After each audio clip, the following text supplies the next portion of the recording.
کیا پاکستان کے خاتمے کی الٹی گنتی شروع ہو چکی ہے؟ اور میرا جواب تھا اٹس اے بگ یس.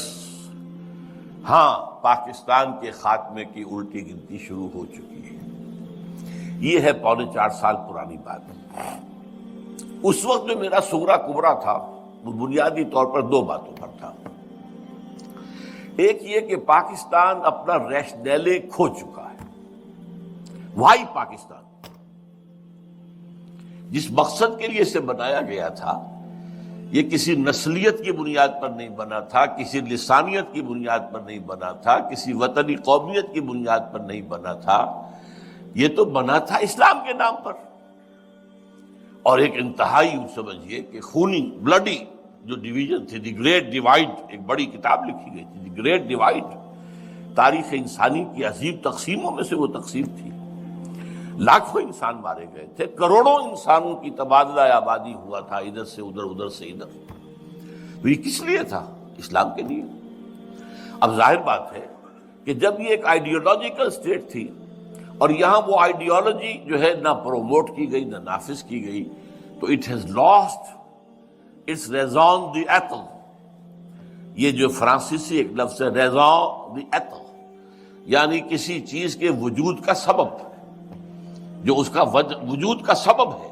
ریزون وہ ریزن، انگریزی میں ریزن آپ کہیں گے تو وہ ریزون ہے. ریزون دی ایتھل تو یہ کسی چیز کے لیے وجہ جواز، what's the justification. Pakistan has lost its justification. It's a failed state. یہ بات جو ہے ثابت ہو چکی ہے کئی سال پہلے کی. بلکہ میں نوٹ کر کے بھی لایا ہوں ایک شخص کا، ایک بہت بڑا صحافی رابرٹ کیلان، اس نے 20 ستمبر 2000 کو مضمون لکھا تھا پاکستان از اے فیلڈ اسٹیٹ، اور بہت جلد اس کے اندر خانہ جنگی شروع ہوگی اور انارکی پیدا ہوگی، اور پھر یہ ملک ختم ہو کر افغانستان میں مدغم ہو جائے گا. یہ رابرٹ کیلان کا مضمون ہے کہ جو چھپا تھا جنگ کے اندر بھی.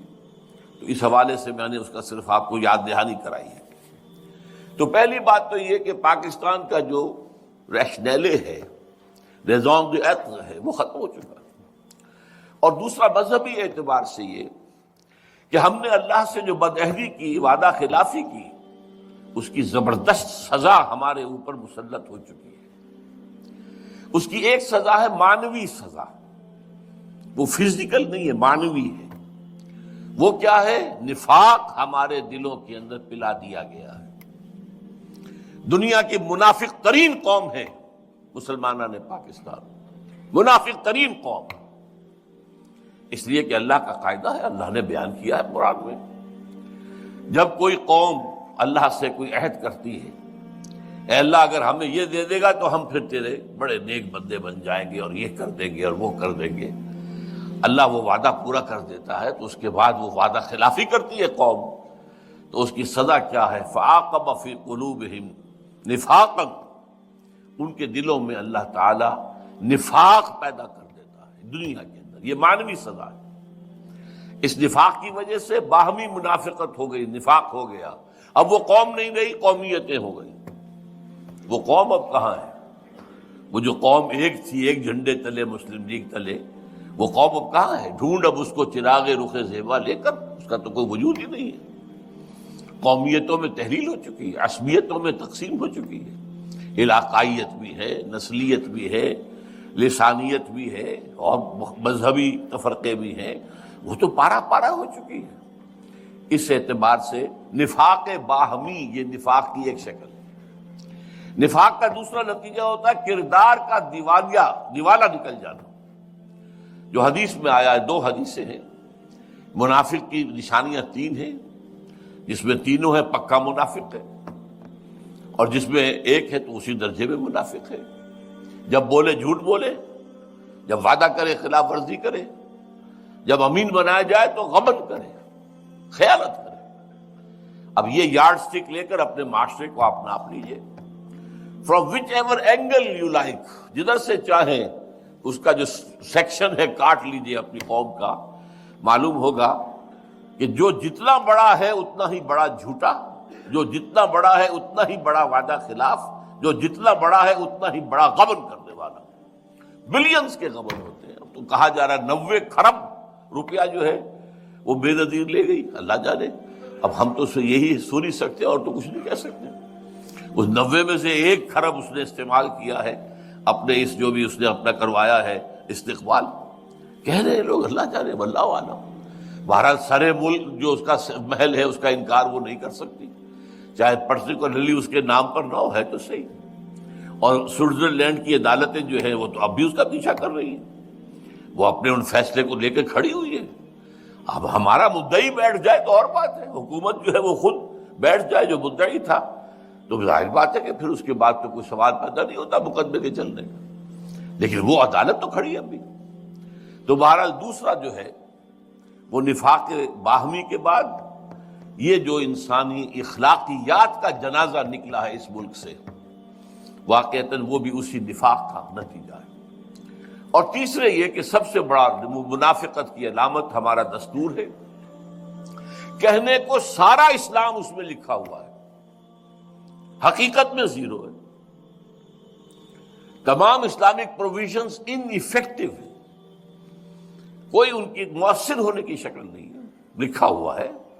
صرف ایک قرارداد مقاصد پر بھی اگر ایک جملے کا اضافہ ہو جائے کہ یہ article it will take precedence over the whole of the constitution, یہ کافی ہے، پورے دستور کو اسلامی بنانے کے لیے کافی ہے۔ لیکن نہیں، ایک آرٹیکل ہے جیسے اور بے شمار آرٹیکلز ہیں، یہ دوسرے آرٹیکلز کے اوپر کوئی حکمران نہیں ہے۔ اور آپ کے جسٹس نصیر حسن صاحب نے یہ فیصلہ دیا تھا چیف جسٹس کی حیثیت سے۔ تو اسی طریقے سے کوئی قانون سازی کتاب و سنت کے منافی نہیں کی جائے گی، اس کو بھی اٹیچ کر دیا گیا کاؤنسل آف اسلامک آئیڈیالوجی سے، وہ رپورٹیں دیتی رہے گی، دیتی رہے گی، دیتی رہے گی، دیتی رہے گی، رپورٹوں کے انبار لگ گئے، الماریاں بھر گئی، کوئی ایک رپورٹ بھی آج تک پارلیمنٹ میں پیش نہیں ہوئی، کسی ایک رپورٹ کی بنیاد پر بھی کوئی قانون سازی نہیں ہوئی۔ اور ہمارا وہ جو ایک ڈکٹیٹر آیا تھا اسلام کے نام پر، ضیاء الحق، اس نے فیڈرل شریعت کوڈ بنائی تو اس کو 2 ہتھکڑیاں پہنا دی، 2 بیڑیاں ڈال دی، دستور پاکستان تمہارے دائرے سے خارج، جوڈیشل پروسیجرل لاز تمہارے دائرے سے خارج، مسلم فیملی لاز تمہارے دائرے سے خارج، اور یہ کہ جو فسکل لاز ہیں مالیاتی وہ بھی 10 سال تک خارج۔ رہ کیا گیا؟ فریب، جھوٹ، دھوکہ دینے کے لیے دنیا کو فیڈرل شریعت کوڈ۔ اب روپے کروڑوں خرچ ہو رہے، تنخواہیں ہیں، سب کچھ ہے، یہ سب ایکسرسائز ان فیوٹیلیٹی۔ اس اعتبار سے یہ 2 پہلو ہیں جو میں گنتا رہا ہوں۔ اب تیسرا پھر عذاب اللہ کی طرف سے ایک آیا تھا جو فزیکل عذاب ہے، وہ سن 71 میں آ گیا تھا، ملک 2 لخت ہوا، بدترین شکست ہوئی۔ اور میں ہمیشہ سے کہتا چلا آ رہا ہوں، یہ اچھی طرح نوٹ کر لیجئے کہ جس طریقے سے بنی اسرائیل پر جو تباہی آئی تھی نبوکدنضر کے ہاتھوں، تو اس سے پہلے جو ہے بہت سے اللہ کے نبی جو ہیں انہیں اس کی جو ہے وہ وارن کرتے رہے تھے۔ ان میں سے میں کچھ نام بھی نوٹ کر کے لایا تھا، یشعیاہ، یرمیاہ، حزقیل۔ وہ کہتے تھے کہ لوگوں، اے بنی اسرائیل، درخت کی جڑ پر کلہاڑا رکھا جا چکا ہے، ہوش میں آ جاؤ، توبہ کرو، باز آ جاؤ۔ لیکن کسی کے کان پہ جوں تک نہیں رینگی۔ وہی کام میں کر رہا ہوں، 10-15 سال سے کر رہا ہوں، ہوش میں آؤ، تباہی اور بربادی تمہارے جو ہے دروازے پر کھڑی ہوئی ہے، برباد ہو جاؤ گے۔ یہ محل تو تم نے بنا لیے ہیں ڈیفنس آف سوسائٹی کے، ان میں رہنا تمہیں نصیب ہوگا یا کوئی اور آ کر رہے گا؟ جیسا قرآن مجید میں آیا ہے، وَسَكَنْتُمْ فِي مَسَاكِنِ الَّذِينَ ظَلَمُوا، جب قوم کو برباد کر دی جاتی ہے تو کوئی اور آ کر پھر ان کے گھروں کے اندر جو ہے ڈیرا ڈالتا ہے، رہتا ہے، ان محلوں کے اندر جو ہے رونق افروز ہوتا ہے۔ تو یہ ہوتا ہے، ایک قوم خلاص ہو گئی، سمود ختم ہو گئی، اس نے محل بنائے ہوئے تھے تو کوئی اور ہی آ کے اس میں آباد ہوئے نا۔ پھر تو یہی ہوگا، دیکھنا ان بستیوں کو تم کے ویراں ہو گئی اور درخت کی جڑ پر کڑھاڑا رکھا جا چکا ہے۔ یہ میں کہہ رہا ہوں، 15 سال سے کہہ رہا ہوں، لیکن یہ ہے کہ مجال نہیں، نہ عوام کے کان پہ کوئی جوں رینگی ہے، سوائے اس کے کہ آپ حضرات آ جاتے ہیں، بڑا کرم کرتے ہیں، میری باتیں سن لیتے ہیں، کڑوی کسیلی باتیں بھی سن لیتے ہیں، لیکن کوئی حلقہ ہمارے ہاں کا مؤثر، کوئی دینی جماعت، کوئی دینی تنظیم کچھ سوچنے کو تیار نہیں، کوئی لمحہ فکریہ اس کے لیے نہیں۔ یہ ہیں وہ تین باتیں جس کی بنا پر آج سے 3.25 سال پہلے میں یہ کہہ چکا ہوں کہ پاکستان کے خاتمے کی الٹی گنتی شروع ہو چکی ہے۔ اب آج جو کچھ میں کہہ رہا ہوں آپ سے وہ یہ ہے کہ آج محسوس ہوتا ہے کہ وہ گھڑی بالکل سر پر آ گئی ہے، تباہی عین ہمارے دروازے پر آ کر دستک دے رہی ہے، ایک آتش فشاں ہے جس پر کہ اس وقت ملک بیٹھا ہوا ہے۔ یہ پھٹے گا تو کیا ہوگا اس کا آپ اندازہ نہیں کر سکتے۔ آپ غور کیجئے، اب ذرا میں چاہتا ہوں کہ پاکستان کا خارجی جو ہمارے علاقائی معاملات ہیں اور پھر داخلی جو حالات ہیں ان کا ایک جائزہ اس وقت پیش کروں۔ سب سے پہلے یہ کہ ہماری سب سے لمبی سرحد بھارت کے ساتھ ہے۔ بھارت پیدائشی دشمن، ہندو نے پاکستان کو دل سے ہرگز ہرگز ہرگز تسلیم نہیں کیا۔ ہر ہندو کے دل میں ناسور ہے پاکستان۔ ہماری بھارت ماتا کے ٹکڑے جو ہے انہوں نے کروا دیے، تو گو ماتا کے ٹکڑے ہو جائے تو بھارت ماتا کے ٹکڑے کرا دیے، ناسور ہے ان کے اندر، اور وہ گھات میں ہے۔ جیسے سن 71 میں ہوا تھا، جو صورتحال ہماری غلطیوں اور حماقتوں سے مشرقی پاکستان میں پیدا ہو گئی تھی، اس کا بہترین فائدہ اٹھایا بھارت نے۔ اس زمانے میں میں تو بہرحال اس وقت بھی اپنے شعور کے دور میں تھا زندگی کے، سبرامنیم ان کا ایک بہت بڑا جو ہے وہ جو ہے مشیر تھا سیاسی، اس نے کہا تھا this is the chance of the century,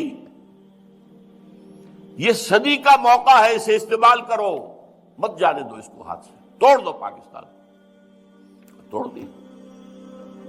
تو وہ تو گھات میں ہے، وہ اس گھات میں ہے بلکہ انتظار میں ہے کہ کب یہ پاکستان اپنے اندرونی خلفشار کی وجہ سے خود ہی گرے، اور پھر ہم تو جائیں گے وہاں پر حالات کو سنبھالنے کے لیے۔ ارے بڑی بدامنی ہو گئی ہے، بڑا حالات خراب ہو گئے ہیں، ہم اس ملک کی اس علاقے کی ایک ریجنل سپر پاور ہیں، چھوٹی سی سپر پاور تو ہے، تو ہمارے ذمے ہے کہ وہاں جا کر لوگوں کو جو ہے وہ اس فساد سے، اس خانہ جنگی سے، اس تباہی سے، اس ہلاکت سے، اس بربادی سے نجات دلائیں۔ وہ تو نجات دہندہ کی حیثیت سے آئیں گے۔ اب آپ کو معلوم ہے کہ ہندو، اگرچہ میں آپ سے کہہ چکا ہوں، میں ہندوستان جب 2 سال پہلے رہ کے آیا تھا، کہ اب وہ مذہبی منافرت وہاں اتنی نہیں ہے جتنی پہلے کبھی ہوتی تھی۔ وہ مسلمان کو تو گوارا کرنے کو تیار ہے، پاکستان کو گوارا کرنے کو تیار نہیں۔ مسلمان رہے چلے، پہلے تو خیر ان کے ہاں بہت زور شور تھا کہ ہندوستان کو پاک کرو ان مسلمانوں سے، ملیچ ہیں یہ، ناپاک ہیں یہ، ان ملیچوں سے، ان کے وجود سے ہماری جو پوتر زمین ہے بھارت کی، اس کو پاک کرو۔ اس کے بڑے لمبے چوڑے منصوبے تھے، باقاعدہ کمیشن بھیجے گئے تھے کہ جاؤ اور اسپین میں تحقیقات کر کے آؤ کہ اسپین میں 500 سال پہلے جو مسلمانوں کا خاتمہ کیا گیا تھا، کہ کوئی ایک بچہ تک باقی نہ رہا، وہ کیسے کیا گیا؟ گو اینڈ اسٹڈی، تاکہ ہم وہی طریقے اختیار کریں۔ یہ ہوتا تھا۔ اب میرے اندازے میں ذرا سی صورتحال میں تبدیلی ہوئی ہے۔ اب وہ مسلمان کو تو گوارا کرنے کو تیار ہیں، اس لیے کہ سیکولرزم ان کی ہڈیوں کے اندر چلا گیا ہے کہ بھئی مذہب کی کوئی اہمیت ہی نہیں ہے۔ اس پر جو لوگ کام کریں گے وہ خراج دیں گے، چاہے مسلمان ہو چاہے غیر مسلم۔ آپ لوگوں سے بات کریں، آپ علماء دین سے پوچھیں یہ چیزیں حقیقت ہیں یا نہیں، اگر ہیں تو اب تک کیوں چھپا کر رکھی گئی؟ کیوں ملوکیت کے اسلام ہی کا پرچار آج تک ہوتا رہا ہے؟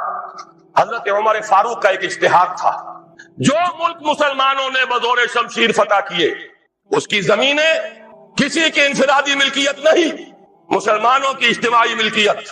یہ مسلمانوں کے لیے وقف، مسلمان نہ صرف اس وقت کے مسلمان، آنے والے مسلمانوں کے لیے بھی وقت ان کی بہبود، مجموعی بہبود کے لیے خرچ ہوگا۔ اس پر جو لوگ کام کریں گے وہ خراج دیں گے، چاہے مسلمان ہو چاہے غیر مسلم ہو۔ خراجی زمین قیامت تک خراجی رہے گی، چاہے بعد میں کہیں ہماری بدقسمتی سے، شامت اعمال سے کوئی غیر مسلم حکمران آ جائے، پھر اگر آزادی حاصل کی جائے، سٹیٹس نہیں بدلے گا زمینوں کا، ونس خراجی، آلویز خراجی۔ یہ ذرا سمجھ لیجیے علمی بات کیا ہے۔ قرآن حکیم میں ایک حکم ہے انفال کا، مال غنیمت کا، یہ سورہ انفال میں ہے، 10ویں پارے کی پہلی آیت ہے، اور دوسرا حکم ہے مال فے کا، یہ سورہ حشر میں ہے۔ مال غنیمت کا قانون یہ ہے کہ 5واں حصہ 1/5 بیت المال کا، 4/5 مجاہدین میں تقسیم ہو جائے گا۔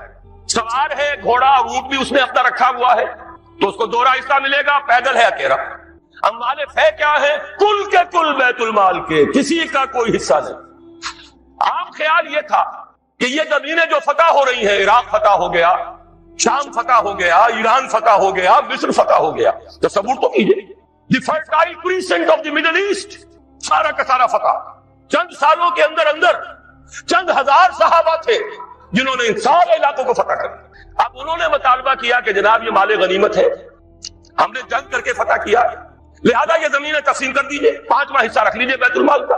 حضرت عمر نے فرمایا اگر میں نے یہ زمینیں اور یہ رقمیں تمہیں تقسیم کر دیے تو بعد کے آنے والے مسلمانوں کو کیا ملے گا؟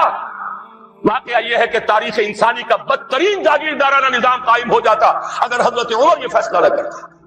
وہ عمر فاروق کان رائے موافقا بالکتاب والسنہ، کتاب اور وحی کے مطابق ان کی رائے، بلکہ میں کہتا ہوں وہی ان کی رائے کے مطابق نازل ہوئی۔ وہ عمر بن الخطاب جن کے بارے میں حضور نے فرمایا کہ لو کان بعدی نبی لکان عمر، میرے بعد کوئی نبی ہوتا تو عمر ہوتے، یہ ان کا اجتہاد ہے، اور یہ اجتہاد کسی مولوی کا نہیں، امیر المومنین کا ہے، جبکہ پوری ملت اسلامی ایک حکومت، ایک نظام، مذہب اور سیاست میں کوئی تفرقہ نہیں، وہی خطیب ہے مسجد نبوی کا اور وہی امیر ہے وہ حکومت کا، سربراہ ہے حکومت کا، اس کا اجماع اور خلافت راشدہ کا یہ اجماع، یہ تو گویا کہ ہمیشہ کے لیے اٹل قانون، اس کے اوپر اس اجتہاد پر عمل کیجئے۔ زرعی زمین کی 2 قسمیں ہماری شریعت میں ہیں، جو مسلمان لڑے بھڑے بغیر ایمان لے آئے ان کی زمینیں ان کی ملکیت ہیں، جیسے مدینے کے مسلمان، وہ تو لڑے نہیں، انہوں نے تو خود حضور کو لے کر اور ان کو دعوت دے کر وہ مدینے تشریف لے کر آئے ہیں، لہذا ان کی زمینیں ان کی ملکیت نہیں، ان سے عشر لیا گیا، یہ عشری زمینیں کہلاتی ہیں۔ جو زمینیں فتح ہوئی، جو ملک، یہ عشری نہیں خراجی ہے، یہاں پر وہ ملکیت رہے گی بیت المال کی، مسلمانوں کی اجتماعی ملکیت، وقف علی المسلمین۔ البتہ جو کام کرے مسلمان ہو، کاشتکار، مجوسی ہو، عیسائی ہو، وہ خراج دیں گے براہ راست بیت المال کو۔ پاکستان کا یہ سارا علاقہ مسلمانوں نے بدور شمشیر فتح کیا تھا، یہ کسی کے باپ کی جاگیر نہیں ہے، وہ جاگیر چاہے کبھی رنجیت سنگھ نے دی ہو، چاہے وہ انگریزوں نے دی ہو، چاہے اس سے پہلے کہ وہ سلاطین مغلیہ نے دی ہو، جن میں سے سوائے ایک اورنگزیب عالمگیر کے باقی سب کا جو رویہ تھا وہ سب کو معلوم ہے کہ کیا تھا۔ اکبر اعظم نے تو یہاں سے دین محمدی کا جنازہ نکالنے کے لیے ایڑی چوٹی کا دور لگا دیا تھا، صلی اللہ علیہ وسلم، نیا دین الہی رائج کیا تھا وہ اکبر اعظم علیہ ما علیہ، ان کی دی ہوئی جاگیریں اور وہ مقدس ہو جائیں گی، انگریز کی دی ہوئی جاگیریں اور وہ مقدس ہو جائیں گی، رنجیت سنگھ کی دی ہوئی جاگیریں وہ مقدس ہو جائیں گی، معاذ اللہ۔ یہ تمام زمینیں بیت المال کی ہیں، وقف علی المسلمین، ان سے خراج جائے گا براہ راست بیت المال میں، آدھی یا اس سے بھی زائد یا اس سے کم، جو پوری پیداوار کا جائے گا وہاں اتنا ریونیو جمع ہوگا، اتنا ریونیو جمع ہوگا کہ بہت سے لانتی ٹیکسوں سے نجات مل جائے گی، جن میں سب سے بڑا لانتی ٹیکس جو ہے انکم ٹیکس ہے۔ عام کاروباری آدمی یا تو ہمہ وقت کلرک رکھے، اکاؤنٹنٹ رکھے، اور پھر اسے بازار سے بھی نہیں ملتی رسید، وہ سامان لے کر آتا ہے رسید نہیں دیتے، اب وہ جاتا ہے انکم ٹیکس افسر کے سامنے بھیگی بلی بنا کھڑا ہوا ہے، جھوٹ بولے، جھوٹ حلفیہ بیان دے، رشوت دے، اکاؤنٹنٹس کو دے، انکم ٹیکس آفیسر کو دے، چھوٹ جائے گا، جان بچ جائے گی، اور اگر جھوٹ نہیں بولے گا اپنی بساط الٹ دے۔ لہذا تقریباً سب کے سب جھوٹے ہو گئے، جھوٹے حلف دیتے۔ جب جھوٹا حلف انسان نے دے دیا ایک معاملے میں تو یوں سمجھئے کہ کارک کھل گیا بوتل کا، اب تو جھوٹ ہی ہوگا، اسی کا راج ہوگا۔ یہ سب سے بڑا ملعون ٹیکس ہے کہ جس نے ہمارے ہاں صداقت کا، دیانت کا، امانت کا جنازہ نکال دیا. اور یہ سب کچھ کیوں؟ اس لیے کہ جو اصل آمدنی کا ذریعہ ہے وہ تو ہم نے جاگیرداروں کو دے رکھا ہے. ان کے محل بسج رہے ہیں، ان کے بڑے بڑے بنگلے ہیں، ان کے عیش ہیں. ہاری کو دیکھو، یہاں کے کاشتکار کو دیکھو. ایک صاحب نے ایک دفعہ کہا تھا، جو پہلے لاہور میں رہتے تھے پھر کچھ عرصے جا کر ایک دیہات میں مقیم ہوئے، کہنے لگے خدا کی قسم میں دیکھ کر حیران رہ گیا ہوں، پنجاب کا دیہاتی کاشتکار خود نہیں نہاتا، ہفتوں اپنی بھینس کو ضرور نہلاتا ہے، لیکن خود نہانے کا کوئی تصور نہیں. وہ حیوان سے بدتر ہو کر زندگی گزار رہا. یہی حال ہاریوں کا ہے. یہی آپ جا کر دیکھیے، وہ بیچارے بھیڑے بکریاں پالنے والے بلوچستان کا عام بلوچ. اور عیش کن کے ہیں؟ سرداروں کے. عیش کن کے ہیں؟ جاگیرداروں کے، زمینداروں کے. یہ سارا نظام ختم کر کے اور اس اجتہاد کی اصول پر یہ ساری زمینیں خراجی ہیں. اسی شہر لاہور کی بات کہہ رہا ہوں. ایک بہت بڑے مفتی صاحب، ان کے صاحبزادے نے مجھے بتایا کہ میرے والد صاحب کا قول یہ ہے کہ یہاں کی ساری زمینیں خراجی ہیں، عشری نہیں ہے. لیکن جب انہی کے دارالعلوم میں ہمارے ایک ساتھی نے استفتاء لکھ کر بھیجا تو ان مفتی صاحب نے دستخط نہیں کیے، کسی اور چھوٹے مفتی سے، وہ جو مفتی صاحب ابھی سمجھیے کہ ابھی وہ ایکسرسائز ہی کر رہے ہیں، اپرینٹس ہیں، ان کے ہاتھ سے دستخط کروا کے بھجوا دیا. یہ تو عشری ہے. یہ حال ہمارے علماء کا ہو چکا ہے. کیوں ہو گیا ہے؟ یہ سارے ادارے کن سے چلتے ہیں؟ چندے کون دیتے ہیں؟ سرپرستی کون فرماتا ہے؟ وہ تو وہی لوگ. سرمایہ دار کا چندہ نہ ہو تو دارالعلوم نہیں چلے گا. سرمایہ دار کا چندہ نہ ہو تو یہ سارے جو بھی چارٹ بچھے ہوئے ہیں، جو بڑی بڑی مسندیں سجی ہوئی ہیں، جو بڑی بڑی جائیدادیں بن گئی ہیں، ریاستیں بن گئی ہیں، یہ کہاں سے آئیں گی؟ لہذا سچ بات کیسے کہی جائے؟ ان کے لیے ہے مشکلات ہیں. لیکن اب ہمیں حقائق کو علل اعلان کہنا ہوگا. وہ جو اقبال نے کہا تھا، وہ شعر تو آپ کو سنایا جنرل صاحب نے، کس نہ باشد در جہاں محتاج کس، نقطۂ شر مبینی نس تو بس. اور میں آپ کو شعر سنا رہا ہوں جو ہر سے کل لفظ میں پوشیدہ تھی اب تک، اس دور میں شاید وہ حقیقت ہو نمودار. اور میں ابتدا میں کہہ چکا ہوں علامہ اقبال کی بات، میں ان کا ادنا طالب علم ہوں. ویسے میں انہیں کوئی معصوم نہیں سمجھتا، ان کی عملی زندگی ہمارے لیے مثالی نہیں ہے، قابل تقلید نہیں ہے. ان کا فکر ہے جو بہت بلند ہے. مجھے آج کے دور میں، اس پوری صدی میں، فکر کے اعتبار سے ان کے قریب بھی کوئی شخص نظر نہیں آیا آج تک. 60ویں برس میں ہوں اپنی عمر کے میں، اور مطالعہ کر رہا ہوں کم سے کم 40 برس سے. لیکن یہ کہ اپنی جگہ ہے، عظمت ایک پہلو سے بہت ہے، دوسرے پہلو سے وہ ہمارے لیے کوئی واجب التقلید نہیں. عملی زندگی خود وہ کہہ گئے، اقبال بڑا اپدیشک ہے، من باتوں میں موہ لیتا ہے، گفتار کا یہ غازی تو بنا، کردار کا غازی بن نہ سکتا. کوئی بات نہیں، اللہ معاف فرمائے گا عمل کو. بات صحیح کہی ہے، اور وہ یہ کہی ہے کہ دور ملوکیت میں اسلام کے چہرہ انور پر جو پردے پڑ گئے تھے، آج وقت آیا ہے کہ ان پردوں کو اٹھا دیا جائے. ڈنکے کی چوٹ کہا جائے یہ زمینیں خراجی ہے، کسی کی ملکیت نہیں ہے، کسی کے باپ کی جاگیر نہیں ہے، یہ سب مسلمانوں پر وقف ہے، ان کی بہبود کے لیے ہے. ان سے خراج براہ راست جائے، نیا بندوبست اراضی کیا جائے. جو پہلے کام کر رہے ہیں ان کا حق فائق ہے. الفضل للمتقدم پہلے موجود ہے، جو کام کر رہے ہیں ورکیبل یونٹ بنا دیا جائے. اور یہ وہ بات ہے، سن 82 میں نے صرف 2 مہینے کی خطا کی تھی، ضیاء الحق صاحب کی شورا میں 2 اجلاس اٹینڈ کیے تھے، اور ڈنکے کی چوٹ کہا تھا کہ خدا کے لیے ایک کمیشن بٹھائیے، جید علماء بھی ہوں اس میں. جب وہ دیکھیں گے کہ موقع ہے سچ بات کہنے کا تو بہت سے حضرات انشاءاللہ تعالی حق بیان کریں گے. لیکن یہ کہ ان کو موقع دیجیے، تحفظ دیجیے، اور یہ کہ بندوبست اراضی کے ماہرین کو بٹھائیے. زمین کا نیا بندوبست ہو جو اس ملک کے لیے مفید ہو، جو عوام کی بہبود میں ہو، جس سے عدل و انصاف کے تقاضے پیدا ہو، پورے ہو جائیں. اور سارا ریونیو بیت المال کو، خزانے کو، اس لیے کہ خراج کی رقم ہر مصرف میں آ سکتی ہے، دفاعی مصرف میں آ سکتی ہے، انتظامی مصرفوں میں آ سکتی ہے، جبکہ عشر اور زکوٰۃ صرف مسلمانوں کی بہبود پر خرچ ہو سکتا ہے. لیکن خراج کا معاملہ یہ ہے کہ بہت سی چیزیں جس کے لیے ہمیں ٹیکسیشن کا سہارا لینا پڑتا ہے، وہ سب کے سب بھی ہم اس خراج کی رقم سے پورا کر سکیں گے. بہرحال یہ بڑا مشکل کام ہے. اس مشکل ہی کے لیے دعوت دینے کے لیے آپ کی خدمت میں حاضری ہوئی. مشکل کے بغیر دنیا میں کبھی کچھ نہیں ہوا. قربانی کے بغیر کہیں اسے آپ توہین رسالت نہ سمجھ لیں، معاذ اللہ ثم معاذ اللہ. قربانی کے بغیر محمد الرسول اللہ والذین معہ، اگر کسی کو حق پہنچتا تھا کہ انہیں کوئی تکلیف نہ پہنچتی اور انقلاب آ جاتا تو وہ محمد تھے صلی اللہ علیہ وسلم. وہ حقدار محبوب رب العالمین سید الاولین والآخرین، ان کو حق پہنچ سکتا تھا. ان کے پاؤں میں صرف کانٹے نہیں چوبے. وہ تو ابتدائی بات ہے جب چچی بچھا دیا کرتی تھی دروازے کے باہر کانٹے لا کر. ان پر تو پتھراؤ ہوا ہے، ان کا جسم مبارک لہو لہان ہوا ہے.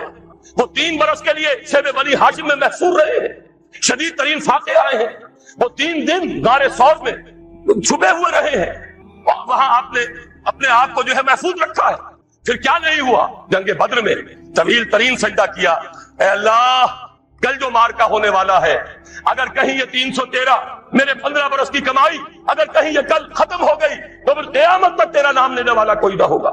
حضرت ابوبکر سے جو جھونپڑی کے باہر پہرا دے رہے تھے ننگی دیوار تلوار کے ساتھ، انہوں نے عرض کیا حسبک حسبک، حضور بس کیجئے بس کیجئے۔ پھر کیا غزوہ احد میں دندان مبارک شہید نہیں ہوئے؟ کیا 70 صحابہ شہید نہیں ہوئے؟ جن میں ایک حمزہ بھی ہے رضی اللہ تعالیٰ عنہ، اسد اللہ و اسد رسول ہی تو ہے ہی، چچا بھی ہے، خالزاد بھائی بھی ہے، دودھ شریک بھائی بھی ہے، ساس کے کھیلے ہوئے ہم جوڑی بھی۔ ان کی لاش آئی ہے، ناک کٹی ہوئی، کان کٹے ہوئے، پیٹ چاک کر کے کلیجہ چبا ہوا۔ اس کے بغیر انقلاب نہیں آیا تھا، اس کے بغیر نظام نہیں بدلتا۔ یہاں تو ذری ٹیکس کوئی لگنے نہیں دیتا، مرکز سے ذرا سی کوئی پالیسی مجھے تو نہیں معلوم کہ کیا آئی ہوگی، مجھے کوئی توقع نہیں کہ وہاں سے کوئی خیر بھی آ سکتا ہے، لیکن یہ کہ کوئی ایسی تھی کہ وہ نازک مزاج شاہ ان کے لیے تو وہ بھی ناقابل برداشت ہو گئی۔ وہی آئی ٹی آئی کی حکومت مرکز میں، وہی آئی ٹی آئی کی حکومت یہاں، اور اس نے اس کے خلاف قرارداد پاس کر دی، اس لیے کہ ٹیکس نہیں دے سکتا، زمیندار نہیں۔ بیچارہ ایک تنخواہ دار ملازم 3000 4000 روپیہ جو آج کل کچھ بھی نہیں ہے، وہ تنخواہ لے رہا ہے، ایٹ سورس اس کا انکم ٹیکس کٹ جائے گا، انکم ٹیکس کٹے بغیر تنخواہ نہیں ملے گی۔ لیکن یہ کہ ان کے لیے کوئی ٹیکس نہیں، جو ٹیکس دینے کو تیار نہیں، جن پر ٹیکس نواز شریف صاحب لگا سکتے ہیں، نہ بے نظیر لگا سکی، نہ بے نظیر کا باپ لگا سکا، نہ نواز شریف صاحب کے جو سرپرست تھے وہ لگا سکے۔ ظاہر بات ہے کہ اس کے لیے تو جب تک جانی قربانی نہیں دی جائے گی، جب تک کہ ہزاروں لوگ اپنے خون کا نذرانہ دینے کو تیار نہیں ہوں گے، یہ ظلم کی رات ختم نہیں ہے۔ عالم عرب امریکہ کے شکنجے میں آ چکا ہے پورا کا پورا، اور ان میں صرف ایک طاقت تھی کہ جو اسرائیل سے آنکھوں میں آنکھیں ڈال کر بات کر سکتی تھی، وہ خود اپنی حماقت سے اور دوسرے عرب ممالک کی حماقتوں کی بنا پر تحس نحس کر دی گئی۔ یہ جو غلبہ امریکہ کو حاصل ہوا ہے، یہ در حقیقت امریکہ کا نہیں، یہود کا غلبہ ہے۔ یہ ورلڈ زائنزم کے شکنجے میں پورا عالم عرب آ چکا۔ غیر عرب عالم اسلام میں ہمارا جو حال ہے، مشرق سے ہمیں خطرہ ہے، نیو ورلڈ آرڈر ہمیں دھمکا رہا ہے، بے شمار اندیشے اور خطرات، اندرونی طور پر خلفشار ہے، امن تو بس ایک کہنے کی بات رہ گئی ہے۔ لیکن اللہ کا تیسرا وعدہ اس آیت میں یہ ہے کہ اگر ایمان اور عمل صالح کا حق ادا کرو گے تو وہ تمہاری خوف اور بد امنی کی حالت کو امن اور چین کی حالت سے لازماً بدل دے گا۔ یہ تینوں وعدے آئے ہیں بڑے ہی تاکید کے ساتھ۔ عربی زبان میں اہل علم یہاں موجود ہے، عربی زبان میں اس سے زیادہ تاکید کا اسلوب ہے ہی نہیں۔ فعل مضارع سے پہلے لام مفتوح اور پھر نون مشدد، لَيَسْتَخْلِفَنَّهُمْ نمبر 1 لازماً خلافت عطا فرمائے گا زمین کی، وَلَيُمَكِّنَنَّ لَهُمْ دِينَهُمُ الَّذِي ارْتَضَىٰ لَهُمْ، اور لازماً ان کے اس دین کو جو اللہ نے پسند فرما لیا ہے زمین میں غلبہ عطا کرے گا، وَلَيُبَدِّلَنَّهُمْ مِن بَعْدِ خَوْفِهِمْ أَمْنًا، اور لازماً بدل دے گا ان کے خوف کی حالت کو امن کی حالت سے۔ اس کا نتیجہ کیا نکلے گا؟ میرے رفیق کار چودھری رحمت اللہ بٹر صاحب اس کی طرف اشارہ کر چکے ہیں، یعبدوننی لا یشرکون بی شیئا، پھر وہ میری ہی بندگی کریں گے اور میرے ساتھ کسی شے کو شریک نہیں ٹھہرائیں گے۔ یہ بات اس وقت اجمالاً صرف عرض کر سکتا ہوں کہ شرک صرف عبادت میں نہیں ہے، شرک صرف عقیدے میں نہیں ہے، شرک سیاسی بھی ہے۔ غیر اللہ کی حاکمیت اس دور کا سب سے بڑا شرک ہے۔ سرمری زیبا فقط اس ذات بے ہمتا کو ہے، حکمراں ہے ایک وہی، باقی بتانے آدمی۔ وہ غیر اللہ کوئی فرد ہو، کوئی فرعون ہو، کوئی نمرود ہو، یا کوئی ایک قوم ہو جو دوسری قوم پر حاکم بن کر بیٹھ جائے، یا خود کسی ملک کے عوام ہو جو حاکمیت کے دعوے دار بن کر کھڑے ہو جائیں، یہ سب کے سب در حقیقت فرائض ہے، نماردار، اور اس نظام کو تسلیم کرنا سب سے بڑا شرک۔ لہذا یعبدوننی لا یشرکون بی شیئا، یہ نتیجہ ہے انفرادی سطح پر اللہ کی بندگی، توحید کا اقرار، نماز بھی اسی کے لیے، قربانی بھی اسی کی، ان صلاتی و نسکی و محیای و مماتی للہ رب العالمین۔ اور اجتماعی سطح پر نظام خلافت، انسان حاکم نہیں خلیفہ ہے۔ وَإِذْ قَالَ رَبُّكَ لِلْمَلَائِكَةِ إِنِّي جَاعِلٌ فِي الْأَرْضِ خَلِيفَةً يَا دَاوُودُ إِنَّا جَعَلْنَاكَ خَلِيفَةً فِي الْأَرْضِ، انسان حاکم نہیں خلیفہ۔ آخری ٹکڑا اس آیت مبارکہ کا وہ میرے اور آپ کے لیے ایک لمحہ فکریہ ہے۔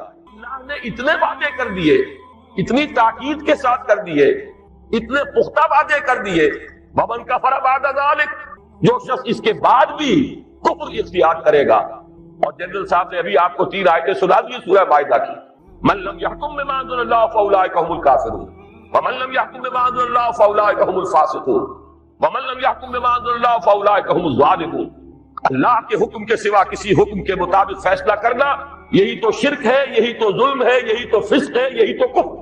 بتوں سے تجھ کو امید ہے، خدا سے نو امیدی، مجھے بتا تو صحیح اور کافری کیا. تو جو اس کے بعد بھی کفر پر اڑے رہے، اپنی حاکمیت کے دعوے دار رہے یا غیر اللہ کی حاکمیت پر راضی رہے، فَأُولَٰئِكَ هُمُ الْفَاسِقُونَ، تو جان لو کہ وہی فاسق ہیں. اور یہاں فسق کا لفظ اسی معنی میں آیا ہے جس معنی میں سورہ کہف میں آیا ہے ابلیس کے بارے میں. وَإِذْ قُلْنَا لِلْمَلَائِكَةِ اسْجُدُوا لِآدَمَ فَسَجَدُوا إِلَّا إِبْلِيسَ كَانَ مِنَ الْجِنِّ فَفَسَقَ عَنْ أَمْرِ رَبِّهِ، وہ اپنے رب کے حکم سے نکل بھاگا، اس نے رب کے حکم سے سرتابی کی، سرکشی کی، بغاوت کی. اتنے پختہ وعدوں کے بعد بھی امت مسلمہ اگر خلافت کے نظام کو قائم نہ کرے اور خلافت عرضی کا جو وعدہ اللہ نے کیا ہے اس کے اپنے آپ کو مستحق نہ بنائے، تو اس سے بڑا کفر، اس سے بڑا شرک، اس سے بڑی ناشکری، اس سے بڑی ناقدری کوئی اور نہیں ہے. تو میرے اور آپ کے لیے یہ لمحہ فکریہ ہے کہ کہیں میں اور آپ اس ذیل میں شامل نہ ہوگا. جو حدیث میں نے آپ کو سنائی مسند احمد ابن حنبل کی روایت ہے، راوی حضرت مقداد بن الاسود رضی اللہ تعالی عنہ مہاجرین میں سے ہیں، اور یہی وہ صحابی ہے جنہوں نے غزوہ بدر سے قبل جب حضور نے محفل مشاورت منعقد کی تھی اس وقت ایک بڑا پیارا جملہ کہا تھا کہ یا رسول اللہ صلی اللہ علیہ وسلم، آپ ہمیں موسیٰ کے ساتھیوں پر قیاس نہ کیجئے جنہوں نے کہہ دیا تھا فَاذْهَبْ أَنْتَ وَرَبُّكَ فَقَاتِلَا إِنَّا هَاهُنَا قَاعِدُونَ. ہم موسیٰ کے ساتھی نہیں، محمد کے صحابی ہیں رضی اللہ تعالی عنہم اجمعین وصلی اللہ علیہ وآلہ وسلم. آپ حکم دیجئے، جو حکم دیں گے ہم قربانی دینے کے لیے تیار ہیں. آپ حکم دیجئے، کیا عجب کہ اللہ تعالیٰ آپ کو ہمارے ذریعے آنکھوں کی ٹھنڈک عطا فرمائے. وہ ہے مقداد ابن اسود جو روایت کر رہے ہیں حضور کا قول. بہت بڑی خوشخبری، بہت بڑی خوشخبری، بہت بڑی خوشخبری. اگرچہ ہم یقین کے ساتھ نہیں کہہ سکتے کہ اس خوشخبری کا ظہور کب ہوگا، ابھی اس میں کتنا وقت باقی ہے، لیکن جس شخص کا ایمان ہے محمد رسول اللہ صلی اللہ علیہ وسلم کی رسالت پر اور نبوت پر اور آپ کی صداقت پر، اس کے دل میں کوئی شائبہ بھی شک کا اور ریب کا پیدا نہیں ہو سکتا کہ یہ بات ہو کر رہے ہیں. اور وہ بات کیا ہے؟ حضور فرماتے ہیں زمین پر کوئی گھر نہیں بچے گا، نہ اینٹ گارے کا بنا ہوا گھر اور نہ ہی کوئی کمبلوں کا بنا ہوا خیمہ جس میں کہ اللہ اسلام کو داخل نہ کر دے. ہاں، اس داخلے کی دو شکلیں ہو سکتی ہے، یا تو اس گھر اور خیمے والے کے اعزاز کے ساتھ اللہ کا دین اس کے گھر میں داخل ہوگا، یا اس کی توہین اور تذلیل کے ساتھ داخل ہوگا. یہ ذرا نوٹ کر لیجیے الفاظ اس حدیث مبارکہ کے. میں اس وقت صرف اس خوشخبری کی طرف آپ کی توجہ منعطف کرا رہا ہوں. یہ عز عزیز اور ذل ذلیل کا مفہوم کیا ہے یہ انشاءاللہ میں بعد میں عرض کروں گا. اب اس تمہید کے بعد میں اپنے آج کے خطاب کے بارے میں ایک بات عرض کر رہا ہوں. یہ خطاب اس اعتبار سے بہت مختلف ہوگا کہ میں اس میں کوئی جوش خطابت دکھانے کا ارادہ نہیں رکھتا. میں کچھ افہام و تفہیم کا انداز اختیار کرنا چاہتا ہوں. خلافت ہر مسلمان کے دل کی آرزو ہے، لیکن وہ خلافت ہے کیا؟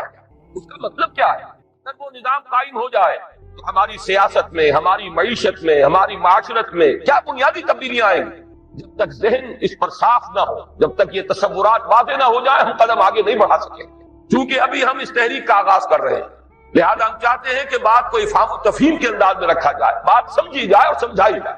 اسی لیے آپ نے دیکھا کہ آج ہم نے پہلے سے یہ 4 ورقہ آپ کو تقسیم کر دیا ہے. میں اس 4 ورقے میں جو چند نکات آئے ہیں نمبر بار، انہی کے حوالے سے آج اپنی گفتگو کروں گا.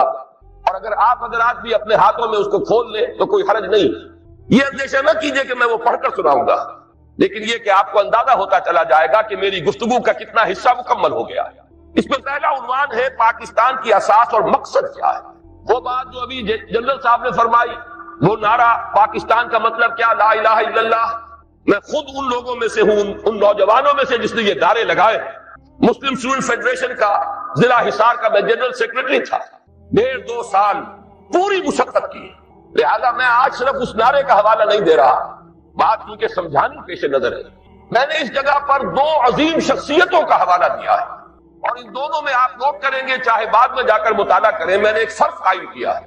پاکستان کا مصور اور مجوز اور مفکر علامہ اقبال تھے، پاکستان کے معمار اور مؤسس قائد اعظم تھے۔ ان الفاظ کی بڑی اہمیت ہے، اس لیے کہ نقشہ بنانا، تفکر، تصور یہ دوسرا کام ہے، بالفعل کوئی عمارت بنانا اس کے کچھ اور تقاضے۔ ہمارے یہ دو عظیم رہنما، ان میں یہ فرق و تفاوت سامنے رہنا چاہیے کہ پاکستان کے مصور و مفکر علامہ اقبال تھے، جبکہ معمار، اس کے مؤسس، اس کے بانی قائد اعظم تھے۔ میں نے ان دونوں کے حوالے سے یہاں باتیں کی ہے۔ علامہ اقبال کا خطبہ الہ آباد اہم ترین سنگ میل کی حیثیت رکھتا ہے تحریک پاکستان کا۔ افسوس کہ اس وقت اسے نگاہوں سے اوجھل کر دیا گیا، اس میں کچھ باتیں ایسی بھی ہیں جو شاید سب لوگوں کو پسند نہ ہو۔ یہاں پہ میں نے 3 باتوں کا حوالہ دیا ہے۔ علامہ اقبال نے بر عظیم پاک و ہند کے شمال مغرب میں ایک مسلمان مملکت کے قیام کے 3 مقاصد بیان کیے۔ نمبر 1 یہ کہ یہ متحدہ ہندوستان میں جو مسلم ہندو کشمکش اور کشاکش چل رہی تھی، یہی اس کا واحد حل ہے۔ نمبر 2 یہ کہ اس ذریعے سے مسلمانوں کو یہ موقع مل جائے گا کہ اسلام کا جو حقیقی نظام تھا جو محمد عربی صلی اللہ علیہ وسلم نے عطا فرمایا اور ایک انقلابی جد و جہد کے ذریعے سے قائم فرمایا، جس کا اصل نمونہ خلافت راشدہ ہے، لیکن جس پر بعد کے دور ملوکیت میں پردے پڑ گئے، اسلام کی بہت سی حقیقتیں چھپ گئی، بادشاہی، ملوکیت، جاگیرداری، سرمایہ داری کے اس کے اوپر پردے پڑتے چلے گئے، تاہاں کہ آج اس اصل اسلام کی حقیقت کہیں نظر نہیں آ رہی۔ دنیا کے سامنے تو ایک دوسرا اسلام ہے، بادشاہوں کا اسلام ہے، مغلوں کا اسلام ہے، شہنشاہوں کا اسلام ہے۔ آج ہمیں ایک موقع ملے گا۔ علامہ اقبال کا یہ نظریہ تھا، اگر پاکستان وجود میں آ جائے تو وہ جو دور ملوکیت کے پردے پڑ گئے تھے ان کو ہٹا کر صحیح اسلام کا ایک نمونہ دنیا کے سامنے پیش کر دیا جائے۔ علامہ اقبال نے تیسری بات بھی کہی تھی اور موجودہ حالات میں وہ بہت ریلیونٹ تھے۔ بہت سے حضرات کو شاید تعجب ہو کہ علامہ نے فرمایا تھا کہ اس ہندوستان اور پاکستان کو باہم لڑنا نہیں، بلکہ یہ پاکستان، مجودہ پاکستان ہی بھارت کا سب سے بڑا دفاع کرنے والا ہوگا۔ یہ بات بڑی عجیب لگے گی آپ کو۔ علامہ اقبال کے الفاظ یہ ہیں کہ the north west Muslim country will defend India against every invasion, be that invasion of ideas اور بیوڈکس۔ یہ جو ملک وجود میں آ جائے گا، مسلمان ملک، یہ تو پورے ہندوستان کی حفاظت اور دفاع کا فریضہ سر انجام دے گا۔ ہر حملے کے خلاف، خواہ وہ حملہ نظریات کا ہو، خواہ بیوڈکس کا ہو، سنگینوں کے ذریعے سے حملہ ہو۔ یہ بات بالکل بلائی جا چکی، اس لیے کہ در حقیقت تقسیم ایسے وجود میں آئی کہ جانے والا ہمارا وہ دشمن انگریز وہ ایک ایسا مسئلہ پیدا کر گیا سازش کے طور پر کہ جس پر یہ دونوں ملک آج تک لڑتے چلے آ رہے ہیں، اور اندیشہ یہ ہے کہ شاید مستقبل قریب میں پھر کوئی اور زیادہ ہولناک جنگ آ جائے۔ یہود کی یہ سازش اور وہ جو ایوارڈ دیا تھا حق بندی کمیشن نے، یہ کوئی اچانک ہو جانے والی باتیں نہیں تھی، اس کے پیچھے گہری سازش تھی کہ بیچ میں وہ مسئلہ چھوڑ کر جاؤ، یہ دونوں آپس میں لڑے لیکن دونوں ہمارے دوست رہے۔ حالانکہ واقعہ یہ ہے کہ سابق حکمرانوں کے خلاف تو جذبات انتقام ہوتے ہیں قوموں کے اندر۔ یہاں نقشہ یہ ہے، اتنی کامیاب پالیسی رہی ہے برطانیہ کی کہ دونوں اس وقت بھی تھوڑا سا وقفہ آیا تھا کہ ہم کامن ویلتھ سے نکل گئے تھے، دونوں اسی فطرہ کے نخجیر ہیں، دونوں اسی کامن ویلتھ میں۔ اور واقعہ یہ کہ ہم نے تو جس بے غیرتی اور بے حمیت کا مظاہرہ حال ہی میں کیا ہے، کون ہے یہ ڈائن یا ڈائنا؟ اس کا یہ اعزاز کہ محمد عربی صلی اللہ علیہ وسلم نے یہ فرمایا، من وقر صاحب بدعت فقد اہان علی حدم الاسلام۔ جس شخص نے کسی بدعتی کی، ابھی یہاں کافر کی بات نہیں ہو رہی، اس نے کسی بدعتی کی توقیر کی، اس نے اسلام کی بنیادیں کھودنے کا کام کیا ہے، اس میں تعاون کیا ہے۔ یہاں تک فرمایا من مشى مع فاسق لیقویہ غضب اللہ تعالی واہتز لہ العرش۔ جو شخص کسی فاسق کے ساتھ چلتا ہے کہ اسے تقویت پہنچائے، اللہ غضبناک ہوتا ہے اور اس درجے غضبناک ہوتا ہے کہ اس کا عرش کانپنے لگتا ہے۔ یہ تعلیمات ہے محمد عربی صلی اللہ علیہ وسلم کی، اور ہم اپنی اس بدترین غلامانہ ذہنیت کا آج تک مظاہرہ کر رہے ہیں۔ اور ابھی میری توجہ تو اس طرح نہیں ہوئی تھی، میں تو مشکور ہوں اپنے نوجوان ساتھی کا، ندیم بیگ کا۔ اب تو کچھ ہونے والا ہے، میڈونا اور پتہ نہیں اور کون ہے کہ جن کو یہاں بلایا جا رہا ہے۔ واقعہ یہ ہے کہ یہ ہماری اس بے غیرتی اور بے حمیتی کا سب سے بڑا معاملہ ہوگا، اور میں سمجھتا ہوں چیلنج ہے یہ ان لوگوں کے لیے جنہوں نے کچھ بھی قوت مزاحمت فراہم کی ہے۔ آپس میں کلاشنکوفیں نہ چلائیں، آئے میدان میں اور اس کو روکے، سد باب کریں۔ بڑی بڑی جمعیتیں اور جماعتیں موجود ہیں، آپس میں اقتدار کی کشمکش کے لیے ایک دوسرے کا خون بھی بہا رہی ہے، لیکن یہ کہ اس دین کے معاملے کے اندر اگر ان میں دم ہے، اگر ان میں طاقت ہے، پاسبان بن کر اگر سامنے آنا چاہتے ہیں تو دین محمدی کے پاسبان بن کر سامنے آئے، اور یہ موقع ایسا ہے کہ اس وقت واقعتاً جن میں حمیت ہے انہیں اپنی حمیت کا ثبوت دینا چاہیے۔ یہ تو تھے علامہ اقبال کے نظریات۔ قائد اعظم کا میں صرف ایک جملہ یہاں سناؤں گا۔ قائد اعظم کی اگرچہ بدقسمتی سے ایک تقریر وہ بھی ہے جس کے اندر ایک جملہ ایسا نزاعی بن گیا جس سے دشمنان اسلام نے اور سیکولرزم کے علمبرداروں نے بہت فائدہ اٹھایا۔ کاش کہ قائد اعظم وہ الفاظ نہ کہتے، لیکن یہ کہ اس کی ایک توجیہ ہے جس کو یہاں بیان کرنا ممکن نہیں ہے وقت کی کمی کے باعث، لیکن ان کے وہ ساری تقریریں دور تحریک پاکستان کی اور اس ایک خاص تقریر کے بعد کی تمام تقریریں ایک ہی مضمون پر گواہی دے رہی ہیں، جس کی نمائندگی کرتا ہے ان کا ایک بہت عمدہ تاریخی جملہ جو علامہ اقبال کے اس فکر کے بہت قریب ہے۔ انہوں نے فرمایا ہمیں پاکستان اس لیے چاہیے کہ عہد حاضر میں اسلام کے اصول حریت و اخوت و مساوات کا ایک عملی نمونہ دنیا کے سامنے پیش کرنا۔ یہ مقصد تھا پاکستان کا، مفکر و مصور پاکستان کے نزدیک بھی اور معمار اور مؤسس پاکستان کے نزدیک۔ لیکن ہوا کیا ہے؟ میری دوسری بات، ہماری کوتاہی اور کوتاہ نظری۔ ایک بات کافی ہے، شمسی حساب سے ہم 45 سال پورے کر کے 44 سال پورے کر کے 45ویں میں قدم رکھ چکے، قمری حساب سے 45.5 سال ہو چکے۔ جیسا کہ جنرل صاحب نے فرمایا، وہی نظام جوں کا توں اوپر سے لے کر نیچے تک اثر تا پا، جس کی میں بعد میں قدر وضاحت نہیں کروں گا۔ وفاداری بشرط استواری عین ایما ہے، ہم نے بالکل اس کے مصداق اس نظام کو جوں کا توں قائم رکھا، سرے منہ فرق نہیں آیا۔ یہ تو خیر وہ بات ہے کہ جس پر مزید آپ کا وقت لینے کی ضرورت نہیں ہے، رائٹنگ آن دی وال ہے، ہر شخص جانتا ہے۔ لیکن میں ایک خاص بات کی طرف توجہ دلانا چاہتا ہوں۔ ظاہر بات ہے مسلم لیگ سے، چونکہ اس میں ہر قسم کے لوگ شریک تھے اور انہوں نے صرف قیام پاکستان کا پروگرام دیا تھا، یہ توقع ہی نہیں تھی کہ وہ اسلام یہاں لا سکتے ہیں۔ لیکن یہ کہ یہاں علماء بھی تو تھے، دینی جماعتیں بھی تو تھی، بعض علماء بڑے چوٹی کے علماء مسلم لیگ میں شامل تھے، مولانا شبیر احمد عثمانی رحمۃ اللہ علیہ۔ بہرحال ان کا احسان ہے کہ ان کی آخری دھمکی جو انہوں نے دی تھی کانسٹیٹیوشن اسمبلی میں، اس کے نتیجے میں قرارداد مقاصد پاس ہو گئی، وہ کم سے کم اپنا حق ادا کر گئے۔ لیکن یہ کہ دوسری جماعتیں بھی تو یہاں رہی ہیں، علماء کرام بھی تو ہیں، ہمارے عام لوگوں کی بہت بڑی تعداد ان کی بات سنتی ہے۔ اگر یہ لوگ صحیح رخ پر چلتے تو یہاں یہ نظام برقرار نہیں رہ سکتا تھا۔ ذمہ داری ان کی ہے، انہوں نے سیاست کے کھیل میں شریک ہو کر اپنا وقت ضائع کیا ہے، انہوں نے اقتدار کی کشاکش میں کبھی ادھر اور کبھی ادھر، آج اس کے حریف اور اس کے حلیف اور کل اس کے حلیف اور اس کے حریف، یہ کھیل کھیل کر بہت قیمتی وقت قوم کا ضائع کیا۔ مزید بڑا ایک بہت اہم نقطہ عرض کر رہا ہوں، تیسری بات کہ ہمارے دین کے حلقے کی طرف سے، علماء کرام کی طرف سے مطالبہ بھی اگر آتا ہے، میں ان کی بات چھوڑ رہا ہوں جو اسلام کو صرف سیاسی نعرے کے طور پر استعمال کرتے رہے، میں ان علماء کرام کی بات کر رہا ہوں جو مخلص ہیں۔ انہوں نے بھی صرف اسلامی قانون کی بات کی ہے، اسلامی نظام کی بات نہیں کی۔